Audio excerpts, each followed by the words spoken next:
Thank you for watching Jason Nappy Weather, September 23rd, 2024. I'm tracking the threat of a major hurricane getting into the Gulf of Mexico in a couple of days.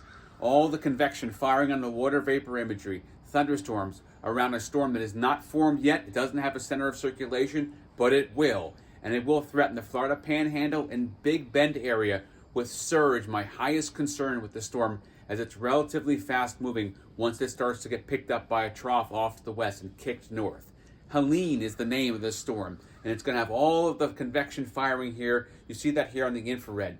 Big-time thunderstorms eventually develop that center of circulation and push up into the eastern Gulf of Mexico.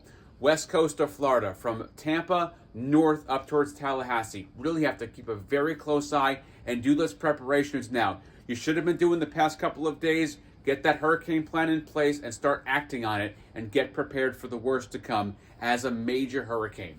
Tropics Tracker is going to show that intensity here by the National Hurricane Center, and it really ramps up quickly to at least a 3. I could see a 4 develop from this storm with enough of that warm water in the Gulf of Mexico. And if it doesn't get knocked down by wind shear, watch out for a mid to high-end major storm.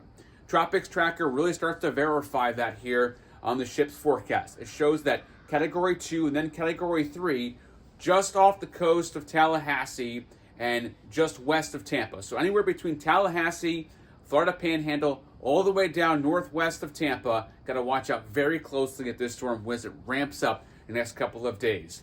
And I talked about the surge. How about the waves? They're going to be somewhere around, right now forecast, 19 to 20 feet.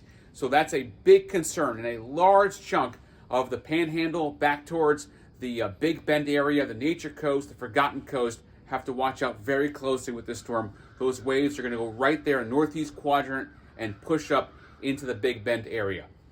Futurecast shows the storm here. This is the Euro look at things. Very conservative now. So at least a Category 2 up to a 4 is where that threat's going to be here from the storm pushing up. You see that here on the sea level pressure. Helene, not getting up into the mid-Atlantic or the Northeast or even New England. High pressure is going to squash this storm and really tear it apart, but it will push up into the Big Bend area, into the Florida Panhandle, and then back towards Alabama especially, and watch out in Georgia for that rain coming in. More updates coming up every day this week on my social media and here on jasonnappyweather.com. Thank you for watching.